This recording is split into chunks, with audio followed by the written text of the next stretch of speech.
परंडा तालुक्यातील भोत्रा गावातील जनजीवन 8 दिवसांपासून विस्कळीतच आहे। चारही बाजूने पुराच्या पाण्याचा वेढा पडलाय।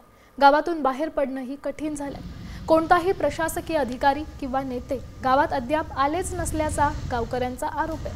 अनेकांची घरं पूर्णपणे आजही पाण्यात गेली, तर शेकडो हेक्टरवरील पिकं ही मातीमोल झाली। गावातील या परिस्थितीचा आढावा घेऊन गावकऱ्यांसोबत संवाद साधण्यात आमचे प्रतिनिधी बालाजी सुरवसे यांनी। का जायला रस्ताच नाही जायला पाण्याला परांड्याला जायला सुद्धा आम्हाला। तर माझी म्हातारी बिन मी बी आजारीच पडलोय। आम्ही दवाखान्यात कसं जायचं इकडं आता इथं पाणी कमी झालं तर आम्ही जाणार आता, नाही तर तोपर्यंत असं दुकानातल्या गोळ्या आणून खातोय आम्ही। पेशंट आहेत प्रत्येक घरात, डॉक्टरकडे जायला सुद्धा चान्स नाही, कुठनच जाऊ शकत नाही गावातनं।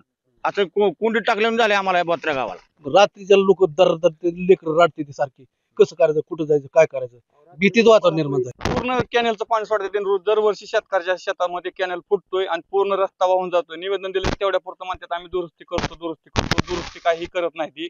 परिपूर्ण गाव पाण्यामध्ये आहे, बरेचशा लोकांचं दळणवळण विस्कळीत झालेलं आहे, तर प्रशासनाने ह्याची दखल घेऊन जरा थोडीशी काळजी करण्यात यावी। आता isakal.com आहे देशातील नंबर 1 ची मराठी न्यूज वेबसाईट। प्रत्येक अपडेटसाठी isakal.com ला नक्की भेट द्या।